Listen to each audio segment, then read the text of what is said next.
Cool. Tamatha, welcome to the potty. Kia ora, thanks for having me. Thanks for coming in. How's it going? You made it here in your car. There were some concerns that you weren't going to make it. I was pretty concerned, and I haven't actually been out this way since that new highway was built. Oh, yeah? So that was a bit of a challenge, but... Did you go on the highway, No, on the new one? No, but I wanted to. I was about to say you'd probably end up like way further north. Yeah, I really wanted to though, because I have criticised it quite a bit, but I've never even been on it. So. Ooh, what's your hot stance on Transmission Gully? Oh, it's just like so much time and money to save a couple seconds on like people's travel. Like this is just not, we can't be doing this kind of stuff in like a climate change time. Like we need to cut that stuff. So I have been pretty critical of it, but I was pretty intrigued. I did think about just veering off and having a little look, but maybe another time. Yeah, it is crazy. And we'll try not to talk too much about roads because I feel like a boomer every time I'm like gearing up. But that's what you do so much with local government too, right? Yeah, and also like you're out here and like you do kind of rely on having good roads to like be able to get into the city and access all those services and stuff. So I can like understand that. I guess my whole buzz is more because I live in the city in Pōneke, like I want people who don't need to drive to not be driving so that people like yourself that live out here can. And it doesn't have such a, terrible impact on the environment. So, yeah. No, that's awesome.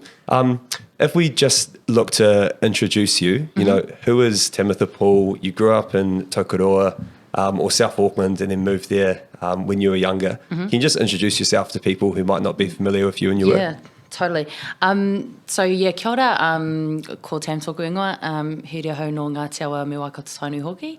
My name's Tam. I was born in South Auckland, grew up in the South Waikato in Tokoroa, and now I live in Wellington. And basically my day job and my whole life is basically being a Wellington City Councillor, which is pretty cool. It is like definitely a real privilege to be like 25 and just wake up in the morning and decide which issue I want to dedicate my time and energy on today. So that's cool, and it's like very broad and wide ranging, as you know, like local government stems, everywhere and impacts everybody and, touches every part of people's lives. So that's cool. I guess in my things that people don't know about me is I'm still studying. I'm doing my master's at the moment in planning. I'm really passionate about public housing in general. I just think that's like the big issue for us and for our generation, totally. And I like to get involved with different kaupapa, like just volunteer my time and work with communities to like do good stuff to make progressive change, basically. Yeah. Awesome. How did you first get into politics, and why did you choose politics at a local government level as that lever for change? I think that's a really good question because, like, obviously change happens on all different levels. There's like obviously the individual stuff, there's the local community stuff, there's the local government level, and then there's obviously central government and more.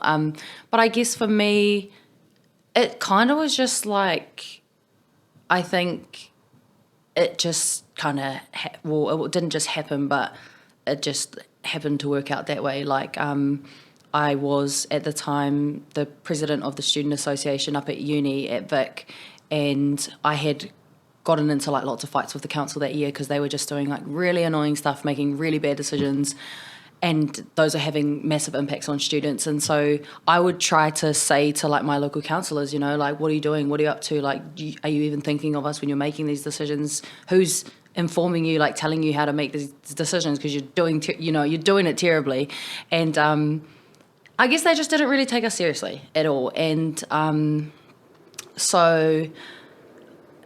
guess I was kind of just like, well, I'm just going to stand for council because I think these issues should be debated and these councillors should be held to account for the decisions that they're making or not making. And that happened, and I guess, Wellington is known to be a progressive city.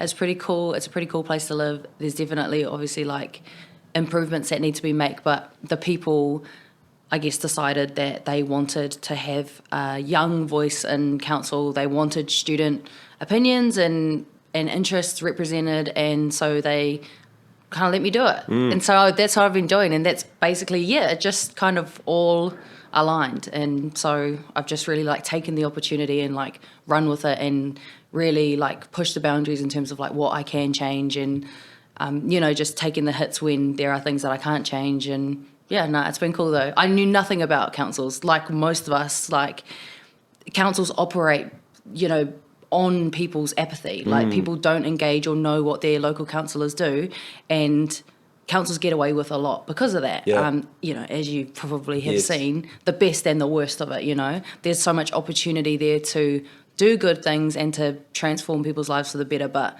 then there's also a lot of people who have just been there for like too long and don't represent the interests of people. So when I worked at local government New Zealand, I think it was the last term, there was a crazy statistic that there was only 6% of all elected members across the country were under the age of 40. So 94% of them were over the age of 40. And you could be 40 years old and still be considered young. So to all the 40-year-olds out there listening. But how do you find being a young person in a really sort of stale environment that is local government? I think it is changing. You've got Sophie Hanford, you've got a whole bunch of other awesome young elected members across the country. Totally. But you're right, you look across the council table, especially in a lot of the smaller rural councils, and you've got a lot of elected members who sit on there as a sort of top up for their pension. Basically, It's comfy for them. They can attend the meetings, they don't have work, and they can just have a fucking bullshit opinion about anything. Totally. How do you sort of navigate that space? Well, like you say, I think that is like a lot of the rural small town councils. So like that was one of the reasons as well, I guess I moved here, was because my council in Toke was full of, retired farmers that were from like Patararu and Tito and the other small farming towns around Toke. But they essentially were retiring. They don't really care about what happens in the future. They don't really care that, people can't afford to pay rent. They don't really, doesn't bother them because it's just like you say, something to add to the CV, a bit of a legacy project for, your old age and... on their way out. Basically, then they don't give a shit. They're like, I'm on my way out soon. Like, I don't care what decisions I make.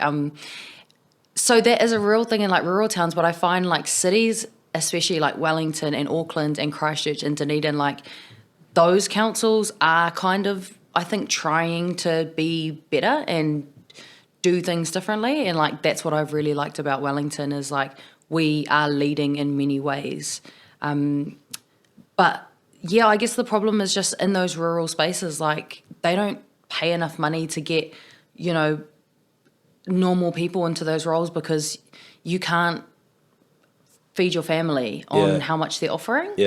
So it only really serves people who are already privileged, already have the time and the means to be able to participate and make decisions. And so like it's realistic for someone like me in a big city, but say if I was in Tukuroa, like I wouldn't have been able to do this. So I think that's the issue. Like if you want good representatives, you need to resource it and make it competitive so that actual people can run for it and make a living doing it and doing it properly rather than like I think those little amounts and stuff.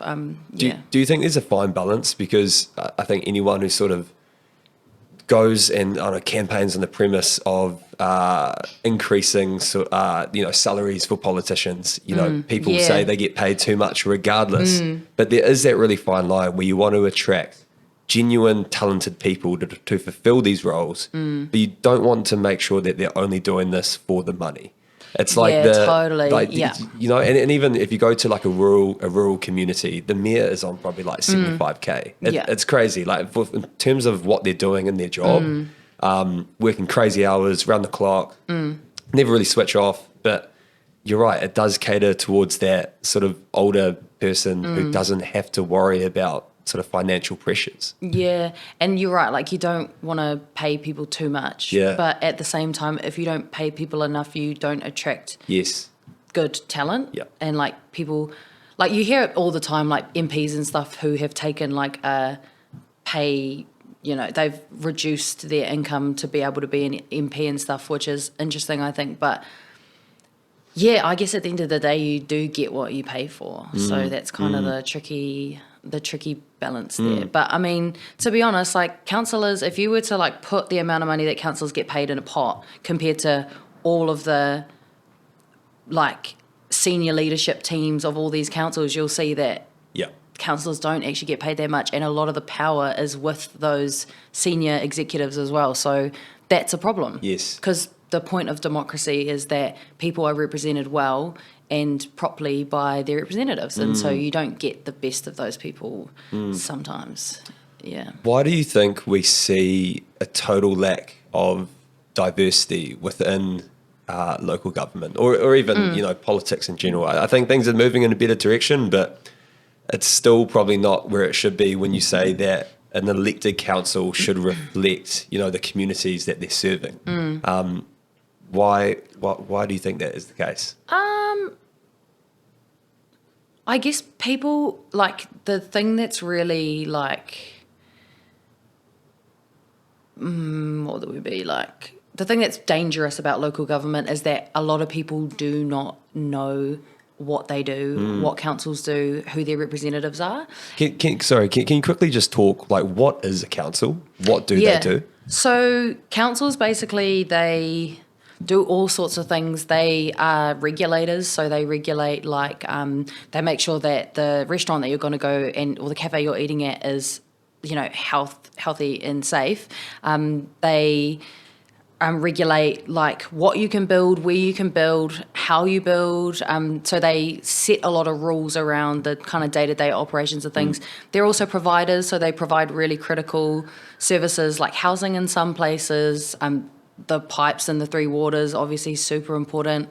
And all sorts of other things like sports and recreation services and stuff. So they're regulators, they're providers, and they operate on like a really small local scale. Sometimes you'll have like a small district council or a big city council that operates like a kind of like massive machine, like the one that I work at. Yeah. And I think the problem with local government is I think it has like a legitimacy problem because less than half of the population vote in these elections. And like most people don't know who their representatives are. They don't know what the councils do. And because of that, councils they kind of get away with a lot of stuff. And that's an issue, obviously, because like we need everyone doing their jobs properly. And so it's like can be good, but can also be really bad when the wrong people are making the wrong decisions, Yeah. Yeah, it is interesting. I think even the way that you vote, I remember last term was my first time ever voting in a local body election. And you get sent that pamphlet, you got like a little tiny image of all of the people who are running. At the time, you also used to vote on all of the DHB representatives. Yeah. And you get some absolute goofballs in there. I remember this one dude who was campaigning for women to like go to pools with their shirts off and stuff. It's like, how the fuck did they even get in there? Totally.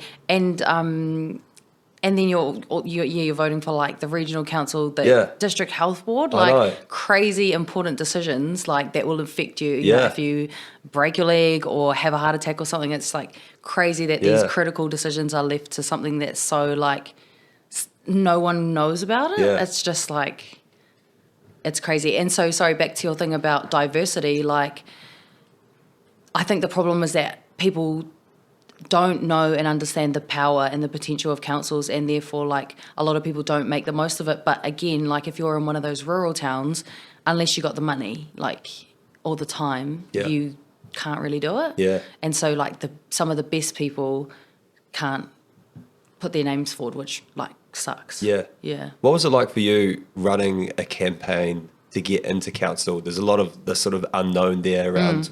I'm sure the whole first term has been an absolute learning experience for you. Was it everything that you expected, and what was it like on the lead up campaigning to get in? What do you mean like expected, like what I've kind of like prior to you being a councillor? Is it what you thought it would be, or is it different? It's different and better. I definitely didn't think I'd have this much freedom to like really do a good job of things that I like really care about, because I guess what I've learned and what's good about being a young person in these settings is you aren't like institutionalized, like you aren't constrained by what you think is possible or doable. You kind of think anything's possible because you haven't been told for like the last 30 years in your career, no, you can't do that. Yes. You know, so I'm kind of just like, why not? Yeah. Why can't you? And then the more you ask that, like, why not, the more people's arguments fall apart. And then it's kind of like, oh, we might as well just do it because she's going to be really annoying until we do it. And then it happens and it's great. Like, that's basically been the last 3 years of my life. But yeah, I thought it would be a lot of like resistance, and there has been a lot of resistance to doing things differently and like trying new things and like acknowledging that like, fuck, we've got some really big issues that we could be a real force for good towards. And so that's been interesting. But I think in the lead up, like, I know probably everyone says this, but I really didn't think I was going to get it. I thought it was a good opportunity to make, you know, student and young people issues like front and centre, and to really like clown my local councillors in public. And, you know, like, I thought it was a great opportunity, but I didn't think it would like happen. And so it's crazy too, because there's like the election night when you find out the results, next day you start. Wow. You probably know that, yeah. Actually didn't know you that. just start, Yeah, like, you straight away start. They come to your house, they bring you a laptop, they give you like your induction packs, and you're just like straight away. Like, you'd think it'd be like, you start in a month. Yeah, but it's here's like an next induction. day, boom, you're in there. And I was like, oh no, like, I'm so hungover, like, I can't do anything. Like, I can't even remember my name, but nah, it's pretty like hardcore. And then similarly, like this year, October 8th, if I lose, next day, boom, done, nothing. Like, I'm crazy. back to not being a councillor. Like, no, there's no like redundancy pay. There's no like, see ya, farewell. It's just you're Boom, out. see you later. Yeah, so it's like you're in, you're out. Hey, touch wood, that's not happening, eh? No, I hope not. Hey, touch wood. I hope not. Yeah, nice.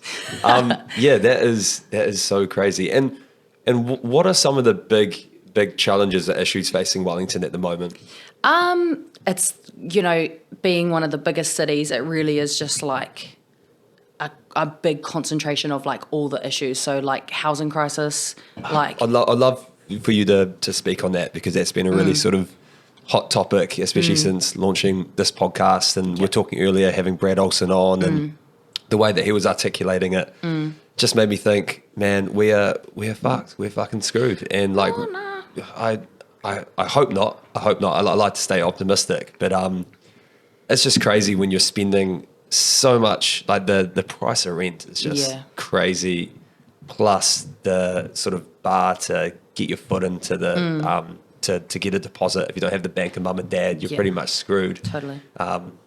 Sorry, there's a big interjection. No, it's true. No, I totally agree. Like, I think, Wellington really does represent the worst of the issues that, you know, all the issues, all the crises that are happening, you know, the housing crisis, the climate crisis, you know, all these crises, you know, and that's because I think it's a combination of, you know, both national government or central government and local government, just reckless, short-sighted decision making. Like, no one, and I don't think anyone ever has really committed to solving the housing crisis, because like politicians love to talk about housing and how big of an issue it is, and like, obviously I know, like, I'm renting, I don't own a house, I've never owned a house. You know, people who you'd think would support building more housing don't actually support it.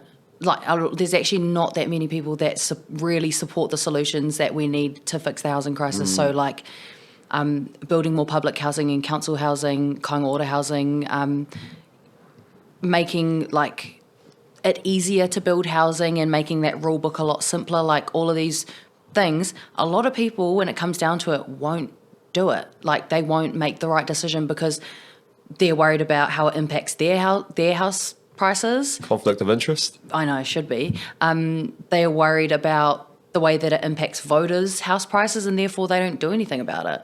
So that's why you really need renters in positions of power making decisions, because we've got nothing to lose. That is such a good Literally. point. Yeah, that is so true. I remember hearing Chloe Swarbrook say that, you know, there should be a conflict of interest when the majority of MPs voting on these issues are actually homeowners. Of course, they won't want to see their house prices, potentially drop.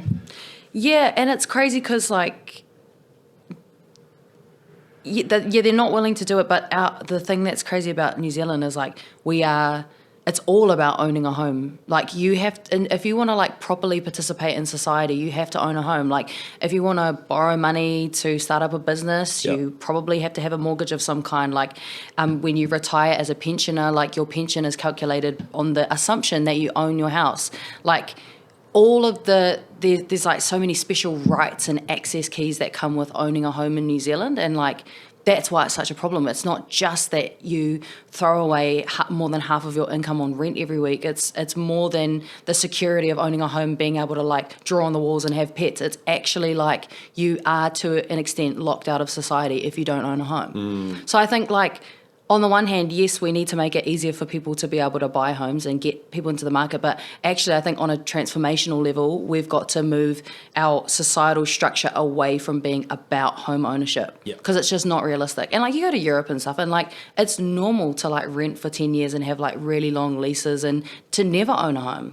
I'd happily never own a home. Because then I can just go wherever I want. I don't want to stay in the same place for ages, Totally. And, like, kudos to everybody who has afforded a home, especially, purchased the place before the age of 30. Like, that takes a lot of sacrifice if that's how they got it, unless they got a handout. But sometimes when I see young people standing in front of that Harcourt sign, getting the keys, it's still a lot of debt. It's so much debt for such a young age. I think people sort of forget about that. I don't think they want to do it, Nah. I think a lot of people end up in relationships they don't want to be in as well, just to have the other person to 100% go in on the deposit. Sad, Yeah, it is crazy. And I feel like if you've got that amount of money in terms of debt through the mortgage, that will stop you from trying other shit as well. Like, because we're both renting at the moment, right? If we want to, we can take greater risks. If we want to start a business, we can, because we're not.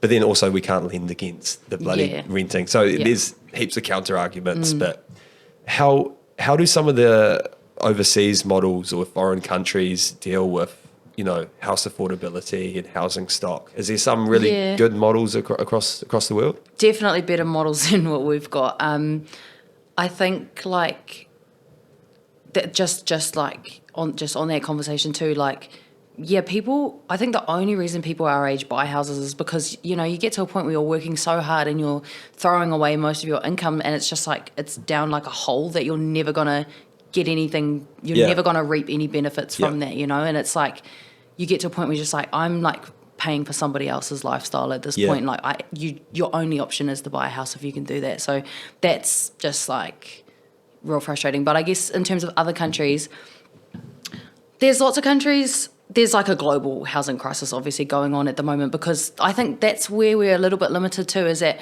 when we're thinking about the housing crisis in New Zealand, we don't realise that, we're actually part of a bigger global, movement of capital and money and stuff. And so, like, we can keep building housing, we can continue to build housing, but until you put stronger, like, controls around it, people from, like, all over the place will continue to buy and invest in housing and treat it like a commodity.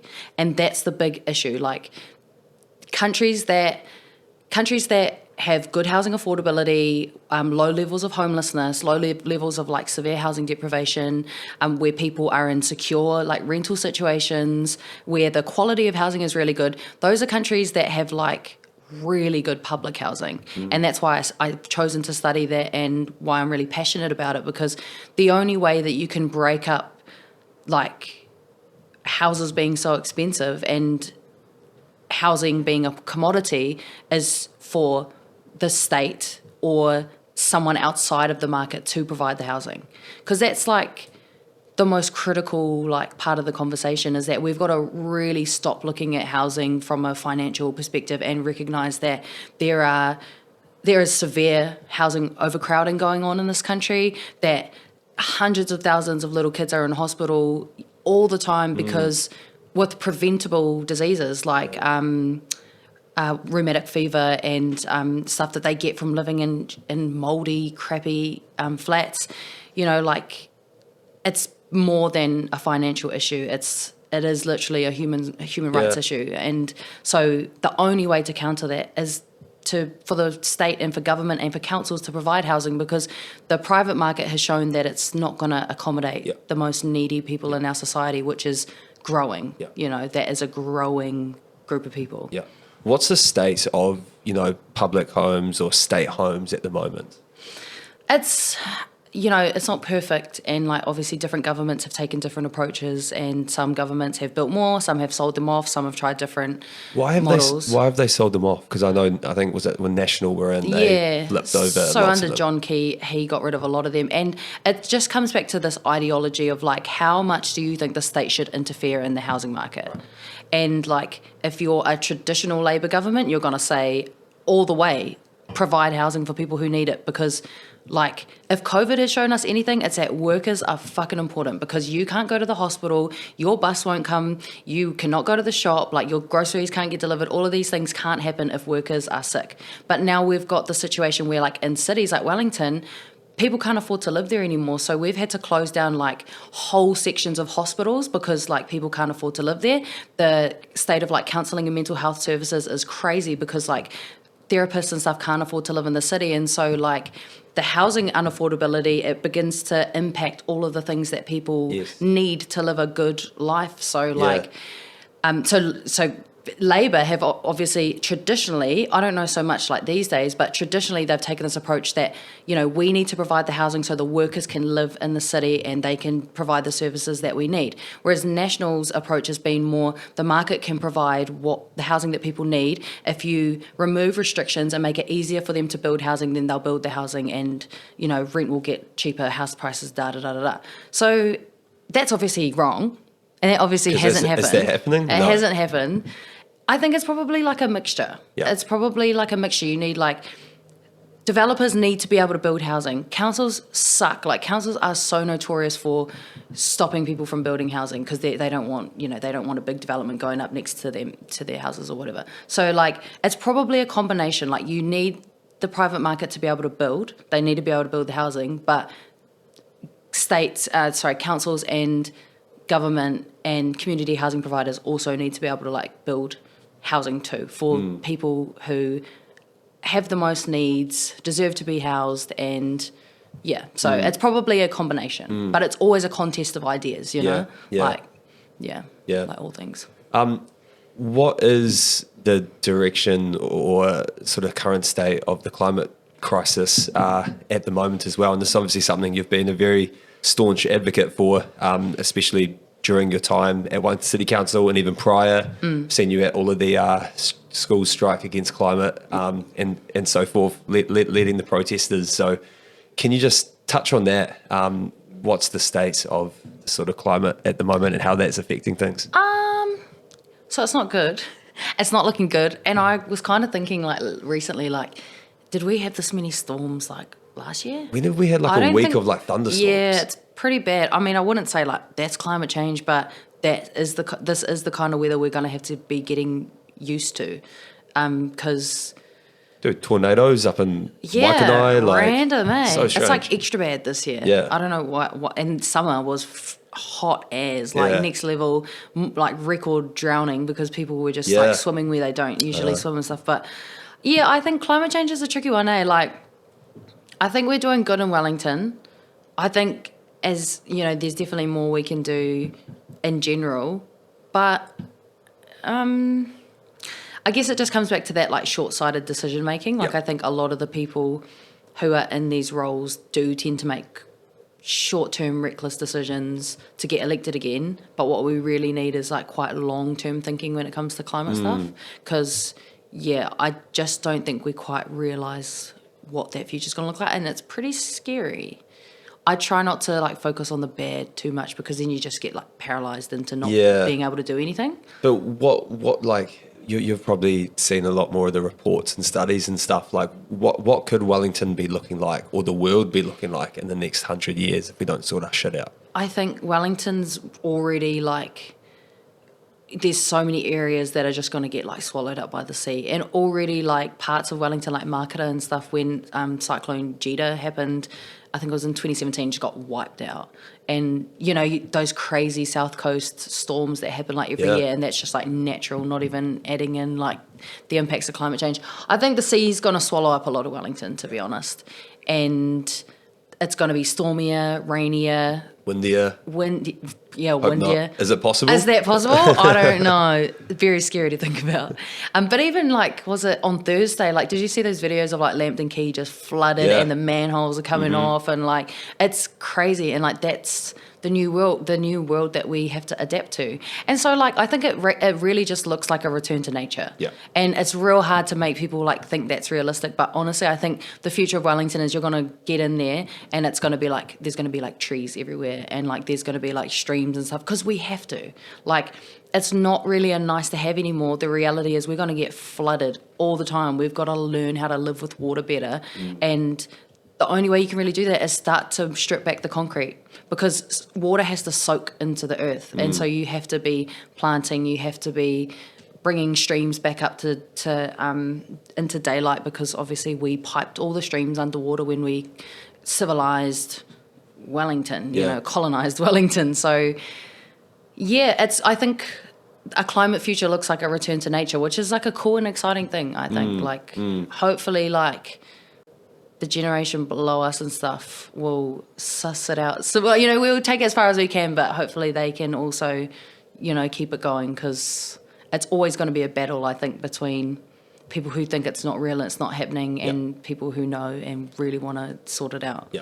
Have you faced any of those pressures across the council table when you've been advocating for change in regards to climate change? How do you go about pushback around some of these certain ideas or concepts? Well, definitely. We'll just move this a bit closer to you, just cool. the mic.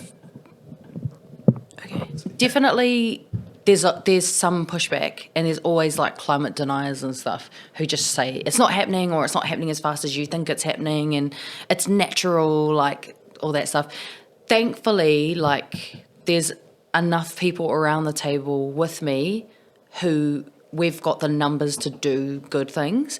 And like for me personally, I'm not going to waste my time trying to convince a climate denier that their views are shit, you know, because I've got way more important things to do. There's just so much work to do that, like, if we get caught up arguing with them, climate change is going to drown us all by the time we convince everybody, you know? So it's just like, get building, get working, don't worry about those distractions. It will become a problem if society as a whole decided that climate change wasn't happening, and if they voted everyone out and just put lots of climate deniers in power, that would be like a point where it's like, okay, time to revolt, otherwise we're all fucked. But I think we're at a good place where I think most people accept it's happening. Most people are a bit scared. Most people worry, you know, about their kids. They're like, fuck, what kind of a world are they going to live in? And so I think we're in a good place.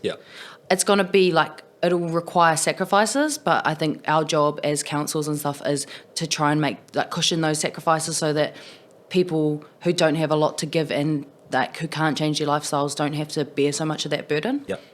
Yeah, totally. And it's crazy at the moment. You know, you hear stories about people not even wanting to have children because they're so concerned about the future that they're going to grow up in. Like that just blows my mind. Which is sad. It's very sad. I mean, I can see where they're like coming from and stuff, because that would be scary. I'm sure that's scary for you. But at the same time, it's like, you can't just stop having kids. I know, you know, don't like, give up. It's part of being human. They might go on and do something like freaking mean. What if your child was the one that had like the silver bullet solution to the climate crisis? Well, you just never know. And it makes me sad when I hear like Māori saying stuff like that too, because it's like, don't end your whakapapa here because of something like that. Like, you know, so it is sad, but I think there's always going to be challenges, and I do think to an extent that's what life is about. Like you find your purpose in life through a challenge that seems like insurmountable, and then you die. Like, it's cool. Then repeat. And someone else goes and does it. What sort of role models have you had growing up, Tam? Who has, like, if you look back and past your life, even growing up as a 4 to 5 year old, who has played a really instrumental role to getting you to where you are today?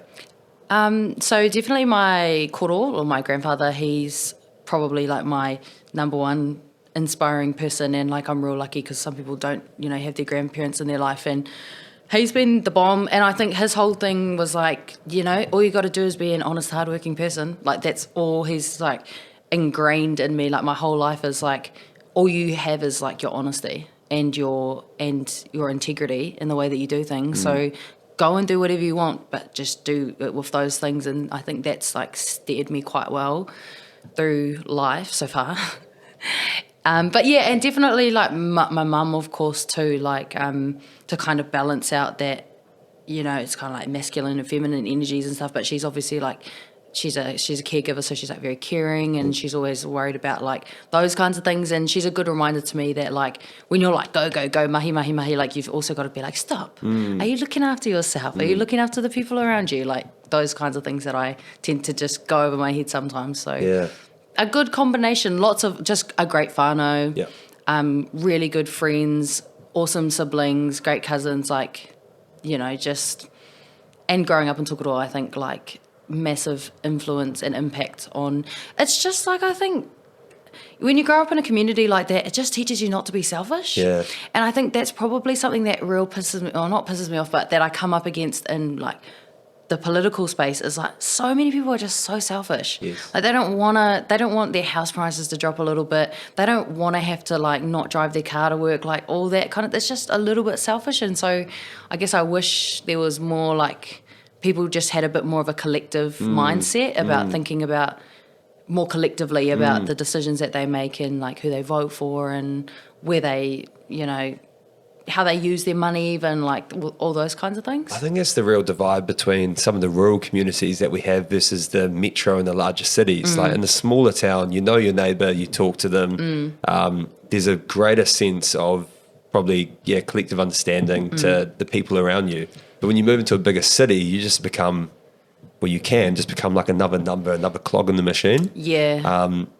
I've definitely seen that through some of the travels. Have you seen that take too? Yeah, just like it's just city living, Like people are just all on their own. It's the rat race. Yeah. Yeah. And so that's a big part of the challenge too, Is like how to get them to like care again and feel a part of a community. It's also hard when like when you just go to a city just for one particular reason, like you're there for uni or you're there to do a job, like you don't really feel like a part of that community. Yes. I think that's also like real tricky. Yeah. Yeah. Did you go through the Tuia program as well? Yeah, You did, eh? 2019, I think it was. Nice. Yeah, with Justin, when Justin was the mayor. Do you want to speak on what that kaupapa is all about? Yeah, hard out. So basically, Tuia was set up by, lots of people, but the key dude is, legendary Marcus Brown, who's just a legend.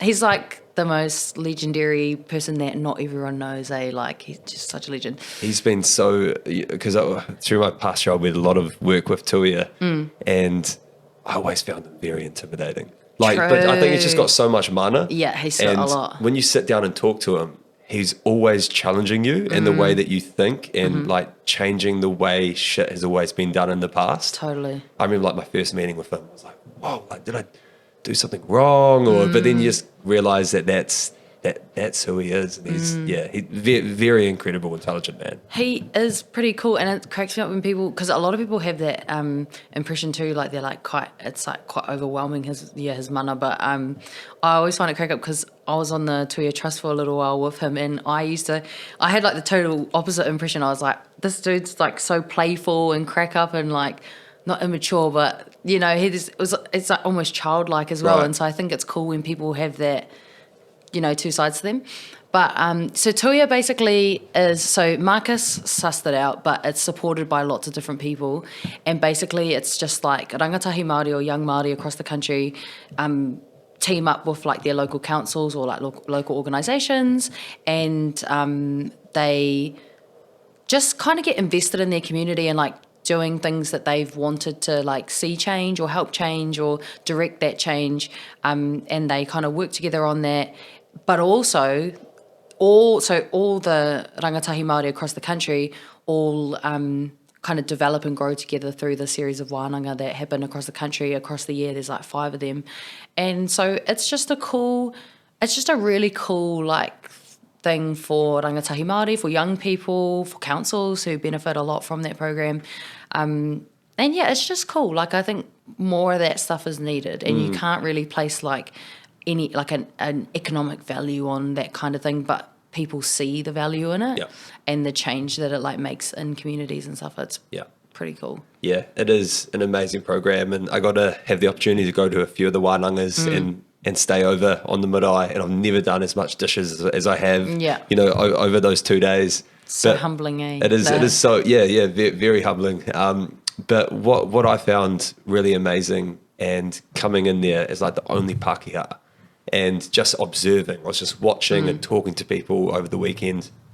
But there's something innately powerful about connecting Māori back into their culture, you know, that it was just so transformational for so many of the rangatahi there. Totally. I was just like, holy shit, I never thought about how powerful this could be. Totally. Yeah, it's incredible. And it's kaupapa Māori, you know, it's led by and designed by and thought of and shaped and sustained by Māori, and that's like the most important thing. And I think any community where they can lead their own, you know, they lead what that solution looks like, or, you know, it's always going to be successful because, you know, it's grassroots. And I think it's looking at young people, and this is kind of like the ethos of where Tuia was almost created from my understanding, is it's not looking at young people, and especially Māori, from a deficit perspective.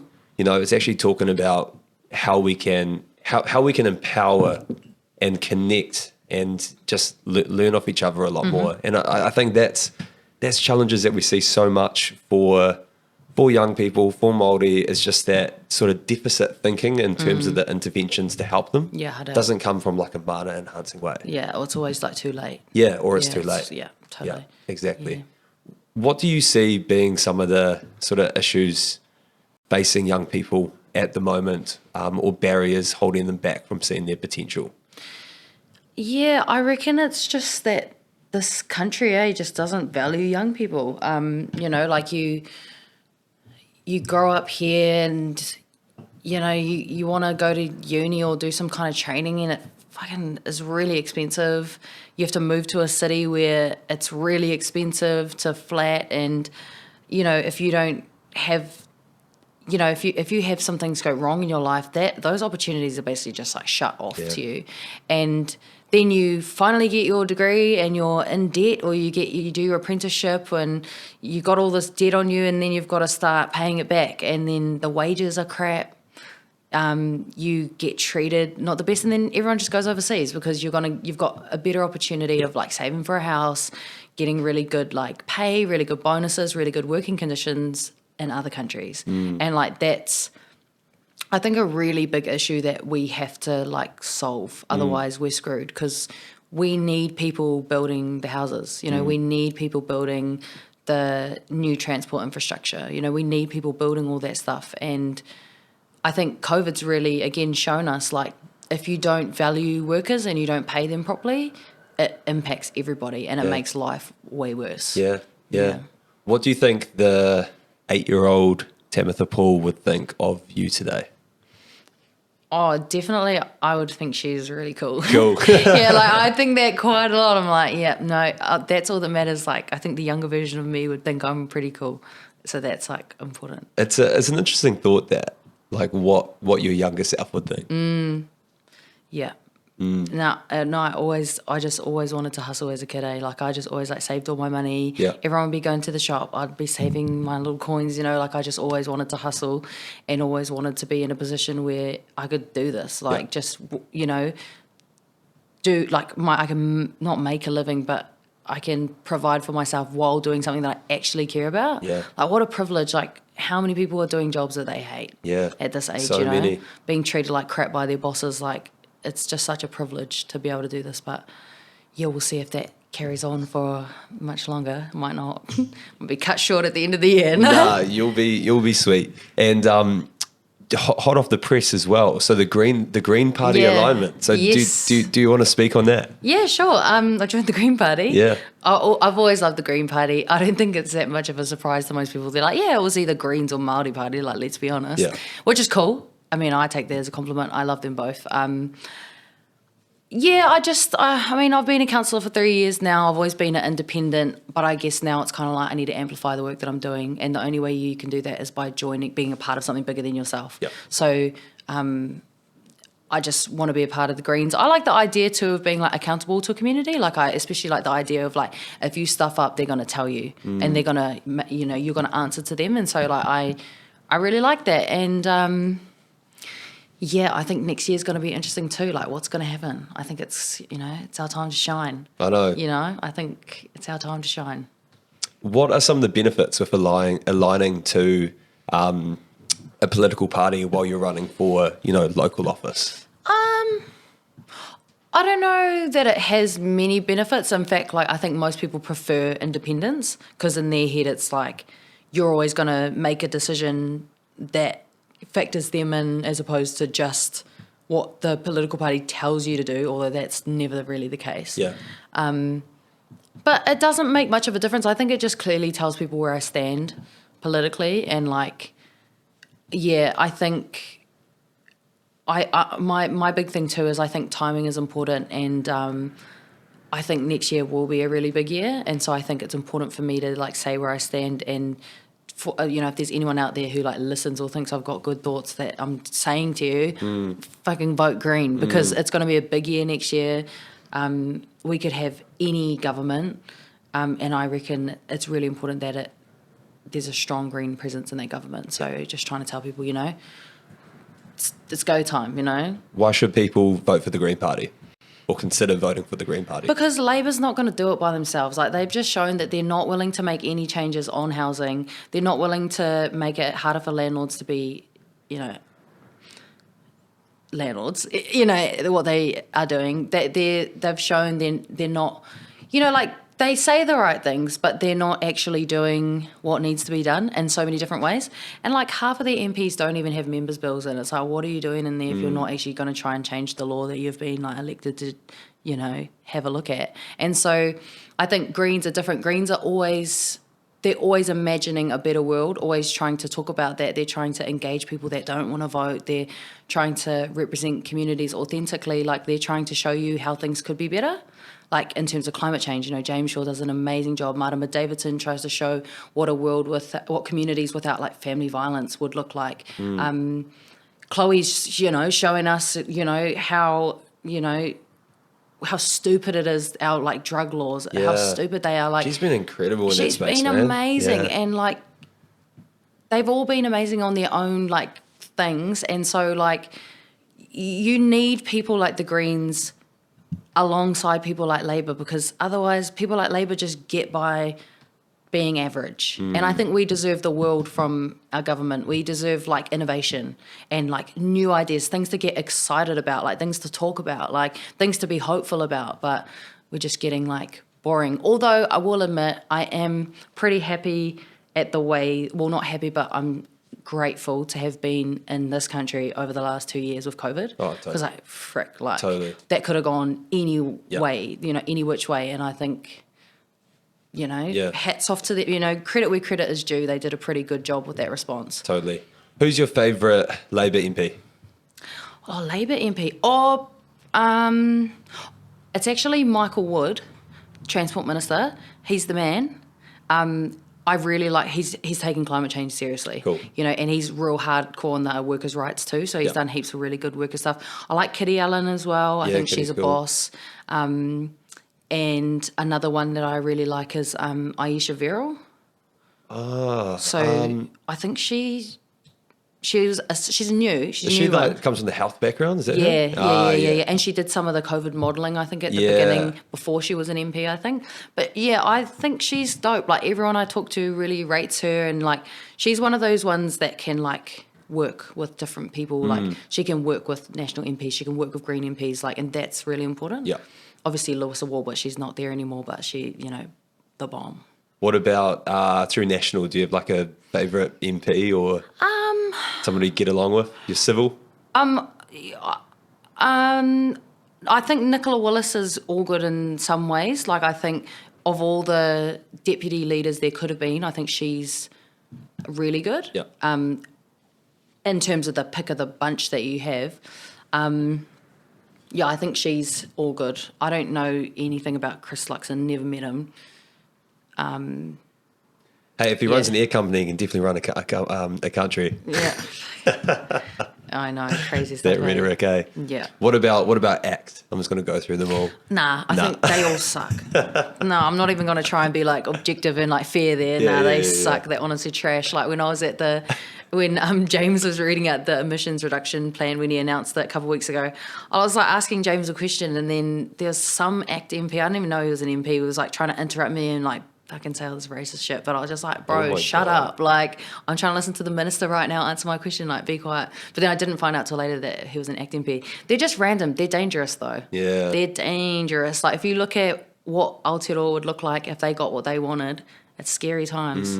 It would just make the wealth gap insane, and it would just, the number of people, like, on the streets, lining up at the food bank, in hospital, like, would be next level. So, like, nah. It is crazy. We won't get into the New Conservatives. Oh no, I want to say my favourite. Nah. Cool. Hey, where can people keep in contact with you, keep in touch with you and your mahi? Main place, probably Instagram, Facebook, Twitter. Yep. Just at Tamatha Paul on all of those platforms. Yeah. Cool. Awesome. We'll do some nice quick fire questions before we wrap up. Yeah, no, they're not even that hard, to be honest. Cool. Oh, no. The first one is though, ones. what is the meaning of life? Oh, you know, as I said, it's literally leaving the place a better place, and you got it. Nice. That's good. I might get in a bit of trouble for this one.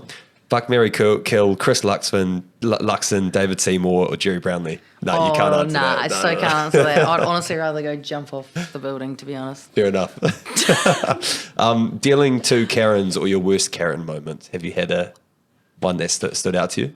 Yeah, it's funny. I was just thinking about this today because I interact with a lot of Karens all the time at Shout council. out to Karen. Yeah, fuck Karen.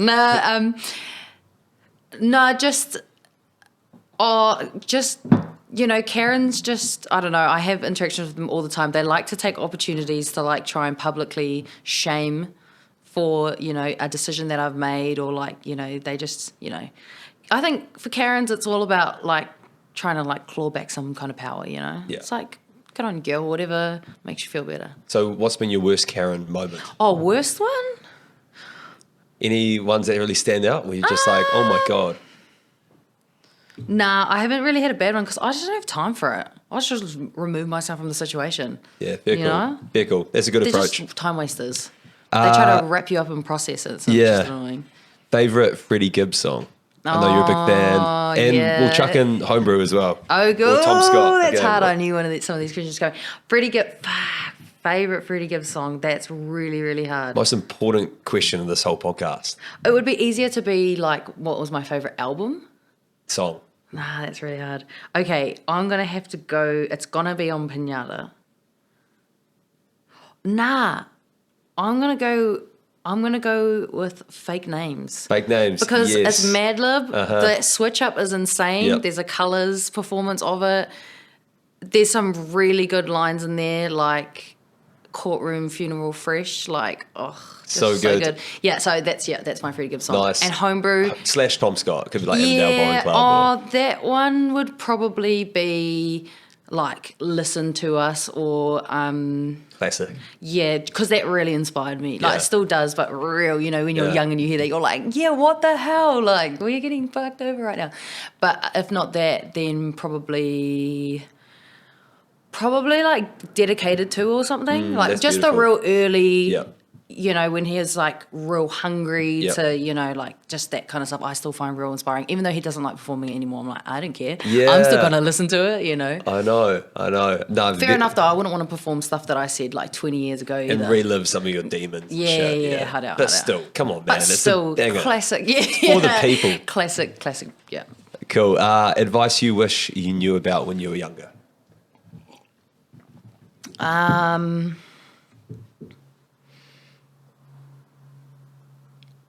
I guess just basic, none of it all really matters. It all really doesn't matter. None of it even matters at all, really. Nothing matters. Yeah, nothing That's good really advice, matters. It's yeah. everything matters, but nothing really matters. Yeah. So just get over it and don't dwell on dumb stuff That's because it will not matter to you. Yeah, don't take life too seriously. Yeah, I think people don't take get caught in yourself that. too seriously. Or yourself. As well. Yeah, yes. totally. What does legacy mean to you? Well, to me, it's about, for me, I think I take a real iwi view to that. Like, for me, a legacy is one in which people with your common, common whakapapa, common ancestry are in better positions to do what it is that they want to do in their life. So, for me, one day, I hope my legacy is one where I'm, able to, house all my hapu and iwi, that I want them all to be housed. I want them to all have top class education, top class access to healthcare, top quality access to everything. I want us to be able to provide for ourselves. I don't want us to have to rely on the government or the crown. I want us to be self-sufficient, self-reliant, sustainable. That's what a legacy looks like to me. And then of one of those people, they're gonna keep it going. Yeah. So that's to me that's my prize that I hope I can get to at some point. That's beautiful. If you were the Prime Minister and you could change one thing in New Zealand, what would this be? And money's not an issue, or political sort of, willpower. Well, just straight off the bat, something I've been thinking about a lot lately is I would make dental care free. I just think that's such a big thing. I know. A big, massive thing that the government could do, Yep. and that would make people's lives easier. Because if you've had tooth pain before, it's next level pain. But also there's just so many people walking around that are in pain, can't afford to get dental care. It erodes their confidence, their ability to interact with other people and do stuff and work and all that stuff. Straight off the bat, that's definitely something I'd do. But if it was an important thing, I guess I'd give back all the land that the Crown's stolen. If I could do anything at all, then yeah, I'd do that. You got my vote. Yeah. Or dental care. Yeah, hey, both of them. What do you believe is the main thing that is holding back young people in New Zealand? Oh, probably the system that treats them like shit. What system? Oh, I think just the way that I think we've got to remove barriers to people that want to better themselves, in any way. Just don't make things so expensive. Yeah. In fact, make things free. Yeah. It's really normal. And you go to Europe and stuff and you just see the access and quality of free services they get over there for everyone, but especially for a young person, it's transformative because then it doesn't matter what family or community you come from. If you want to take those steps to get a degree and study something you care about, you can do that, and you're not bound up in debt or held back by barriers that you can't control. So I think the fact that we make everything so expensive is holding young people back, but then the fact that when they've tried really hard and gotten a degree, gotten an apprenticeship, all of those things, we don't even pay them properly. Yeah. So I think it's those structural things that are holding people back. Yeah. Because you can have the best mentality and be positive as about all these things, but if you're just constantly getting barriers and treated like crap at every term, you're not going to want to stay here. And even it should not be due to the luck in terms of where you're born and located in the country should determine the access that you have to education or employment opportunities or healthcare, but that's so the way things are. Yeah, I doubt. Yeah. Cool. Hey, we'll leave on a quote before we wrap up. This is by Simon Sinek, somebody who I really admire. He's pretty incredible. If you guys haven't seen his stuff before, he's got one of the best TED Talks out there, in my opinion. Here we go. Leadership requires two things: a vision for the world that does not yet exist and the ability to communicate it. Thanks, Tamatha.